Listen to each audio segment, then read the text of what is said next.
Hello, my name is Spence Parkinson with Decision Innovation Solutions in Urbandale, Iowa. I'm here today to go over a presentation that was originally given to the MASDA breakout session of the NASDA Winter Policy Conference, held on February 3rd, 2014. Those in attendance at the presentation were representatives from the 12 Midwestern state departments of agriculture. Secretary Northey, who is the Secretary of Agriculture for Iowa, asked that I give this presentation to those in attendance at this meeting.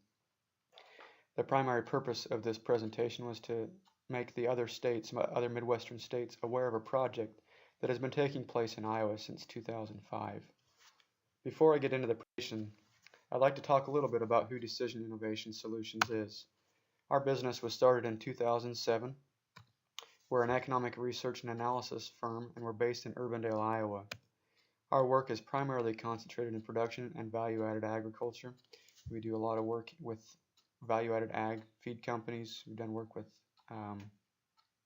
co-ops, done work with other commodity organizations, farm bureaus.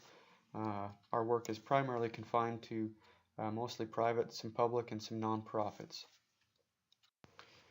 Some of the work that we do varies across different types of disciplines that are important to agriculture.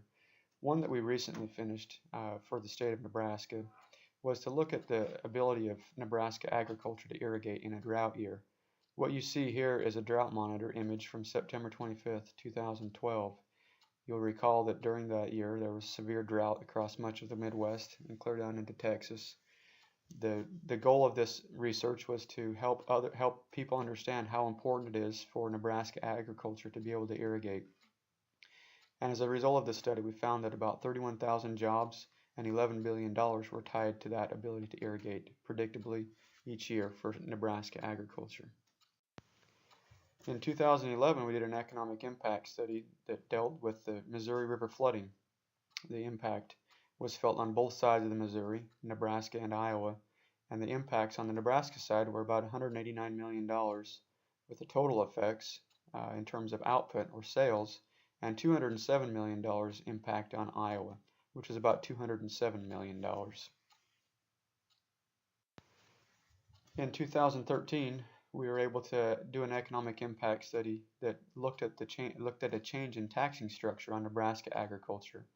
And what this was a proposal to eliminate some of the tax exemptions that were enjoyed by agriculture. And as we can see in this table, there were several different industries that were impacted in terms of output, ranging from hospitals, doctors' offices, insurance carriers, all sorts of other industries that were not necessarily agricultural in nature. They were able to use this to educate people in terms of what the overall impact would mean for different sectors of the economy. In 2013, we led a multi-state project where we looked at changes in land use over the years 2006, or actually 2007 to 2012. There had been a lot of news been made in certain circles about what the prices of commodities had done to land use, as well as what crop insurance subsidies may contribute to that land use change. And so what we did is we looked at these 7 states that are highlighted yellow and estimated what the impact of, or what the actual land use patterns had been over those years. We found that on a net basis, 8.5 million acres had switched away from grassy habitat to something other than grassy habitat in those 7 states. Other things that we've done for Midwestern clients is looking at the economic impact of new livestock farms. In this case, you see that the economic impact of a new 312 head cattle farm in Clayton County, Iowa, leads to a total of 5.5 jobs, $158,000 in labor income, $375,000 in value added, and $1.5 million in additional output to Clayton County, Iowa.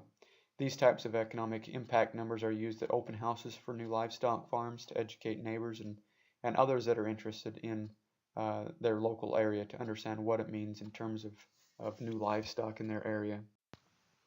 But to get to the project that this presentation is designed for, just like to give a little bit of background on what this project is.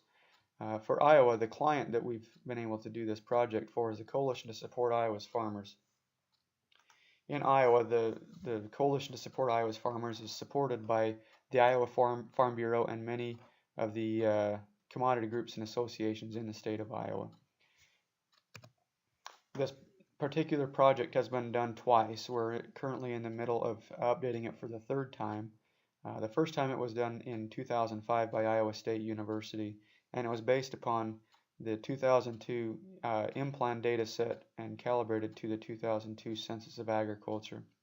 In 2009, Decision Innovation Solutions completed the study. It was based upon the 2007 Census of Agriculture, and I was able to go up between the two first iterations of this study to receive training by the original study authors in order to conduct the update of the study in 2009. For both studies in 2005 and 2009, the Ag Economic Contribution Study analyzed data at the county, congressional district, and state levels. And as stated briefly earlier, this project was based upon the in-plan economic modeling system. This modeling system is a well-respected, widely used modeling software package that is used to estimate what the impacts are for various changes in an economy. In this case, it was used to estimate what the current contribution of agriculture was to local economies. And we define local economies as county, congressional district, and state levels. A key benefit that we were able to do with this particular study is we calibrated it to the USDA Census of Agriculture. The default in-plan data is not necessarily the best description of agricultural data. The primary reason for that is the in-plan data is based upon secondary data sources such as the BLS and BEA and census reports. And as you'll recall, when there are statistics that are released on various economic indicators, for example, in employment, a lot of times it will report non-farm employment. And so there's an acknowledgement on the in-plan folks' side that in some cases the in-plan data isn't necessarily the best gauge of economic activity. So by using the USDA Census of Agriculture, we're able to calibrate that data and make it more reflective of what the current state is of agriculture. To give a sense for what the visuals are, or some of the report deliverables are, this chart shows the state of Iowa at the county level and illustrates which counties are the most reliant upon agriculture in their particular county. The darkest counties, for example, illustrate that these counties they derive at least 50% of their total output or sales from agriculture. From a state perspective, we see that the crops, livestock, and other ag, which we've defined as all of agriculture, represent more than a quarter of all output. The balance of the other categories in this pie chart show that manufacturing, government, households, services, and many others, construction, also contribute to Iowa's economy. This chart allows those that are interested in not just agriculture but other industries to see the relative importance of various industries within the state of Iowa. In terms of jobs, many counties derive at least 35% of their jobs from agriculture. And as you'll see in this and several of the other maps, many of the counties that are in the northwest and northern part of the state show a higher degree of reliance upon agriculture. And as we went through the project, we determined that the primary reason for this was because there are significant amounts of livestock in those areas, in addition to the crop agriculture.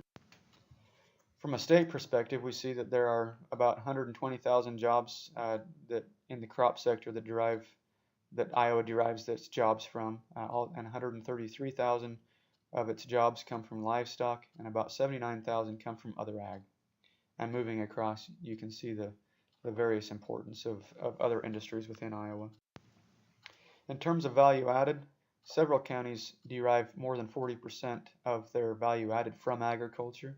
Again, many of the counties in the northwest and northern parts of the state derive or have a higher degree of reliance upon agriculture. And a similar chart shows that other ag livestock and crops also contribute substantially to total value added. In terms of household income, several counties derive at least 20% of their household income from agriculture. And on a state basis, we see that crops, livestock, and other ag also contribute substantially, although not quite as much compared to, say, for example, the output and the jobs figures. Now, breaking out the three broad categories of agriculture, what we're going to look at first here are the crop industries, and in terms of jobs. So, for example, the other category that we've defined in the left-hand pie chart can be broken down into crop processing, other food processing, oil seeds, grains, and other crop production. So of the entire 100% of the jobs in Iowa, 7.2% of those jobs find their source in those five categories.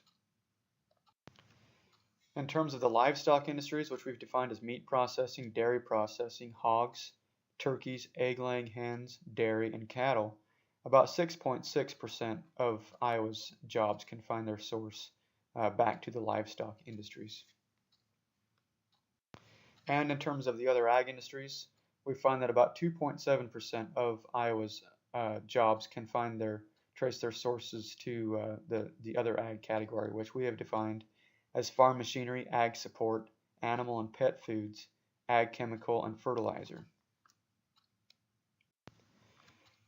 Here's an example of a brief summarization of the census data.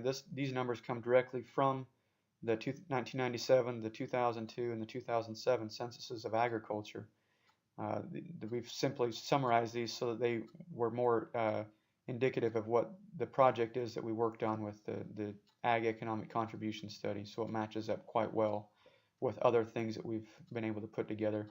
This table is included in the final report that we put together for the project. In terms of the benefits that Iowa has been able to derive from having this project done twice, and we're working on the third time, the good thing about this is, and what we've heard from the different stakeholders, the commodity groups and Farm Bureau and the Coalition to Support Iowa's Farmers, is that this set of visuals, the project, the report, allows them to tell the story of agriculture's contribution at many different levels, at the county, congressional district, and the state levels. Another thing that they really enjoy is they're able to compare agriculture to other industries. They're able to show what agriculture contributes to the economy in terms, or compared to, say, transportation or the finance industry or the manufacturing industries, so that people can get a sense for some of these large numbers they tend to hear in the news, and they can get a better sense for what those numbers mean compared to other industries. In addition to those few things, another benefit to having this project done is that the stakeholders are able to use these location-specific economic impact reports to look at some of the economics impacts of new hog farms, cattle farms, other types of production ag and value-added enterprises, so that they can describe or help others understand in terms of what a new livestock or other type of ag enterprise means for a local area. And in many cases, these economic impact studies and reports are used at open houses to help those that come to understand what it means for a new hog barn. And often what ends up happening is people go away with a better understanding that a new hog barn isn't just a bunch of pigs, but it means jobs and it means dollars in their area. Other benefits is there's a high degree of specialized reports. Some of the stakeholders have requested and received special tabulations. For example, the Iowa Pork Producers Association has been able to use some of the numbers specifically for hogs. They've been able to include them on their website. The corn growers, cattle producers have used many of the same statistics to help tell their specific story. And the benefit to this is that this methodology is very robust. It was based it's been done twice. The original one was done by Iowa State, and we've been able to update that one time and working on a second time. A key benefit to doing it this way is that by virtue of the methodology that we've used, there is no double counting in any of the statistics that any of these stakeholders use. So if the cattle producers and the pork producers use their numbers, and the corn growers and any of the other groups use their specific numbers, anyone going around and adding up all the numbers would arrive at the same overall level of output, level of contribution. So it becomes a very robust way of working through this type of project. Another benefit is that this allows for a baseline comparison for future studies. As I stated earlier, the original study was done in 2005.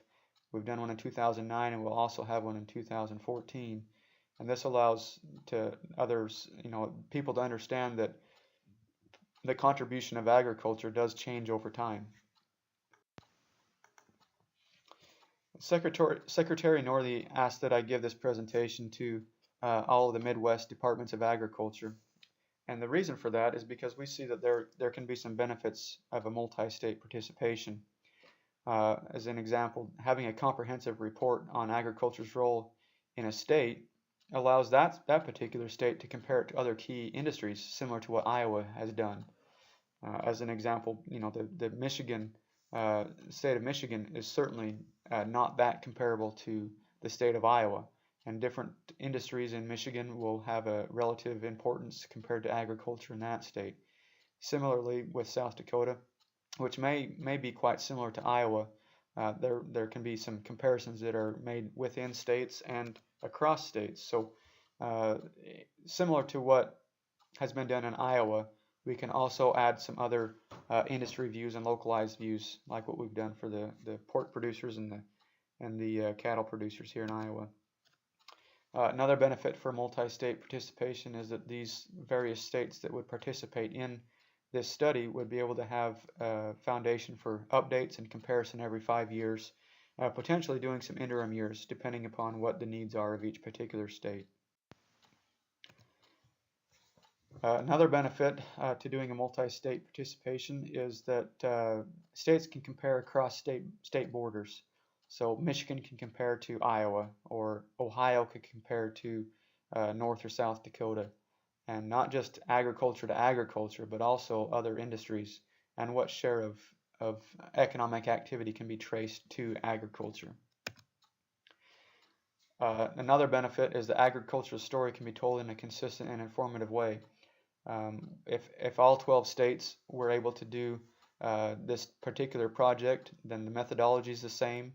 We've defined agriculture as the same across states, and then what we can do is look at how states compare, and then if several states end up having this study completed, we can look at a multi-state impact or multi-state contribution for several states. Another benefit is that the multi-state participation reduces overall cost per state. And we were able to show this by doing the 2013 multi-state land use study last year. We ended up having 7 states participate in that study, and as a result, every state that participated in that had a degree of cost savings for doing that particular study. That really encapsulates the project that we've done in Iowa and some of the benefits to doing that on a multi-state basis. We would certainly love to talk to anyone that would be interested in exploring options that would be available to your particular state and across states. And to do so, I've included our contact information here on this last slide, and would welcome any phone calls or emails to discuss this further. I appreciate your time and look forward to speaking with you soon. Thank you.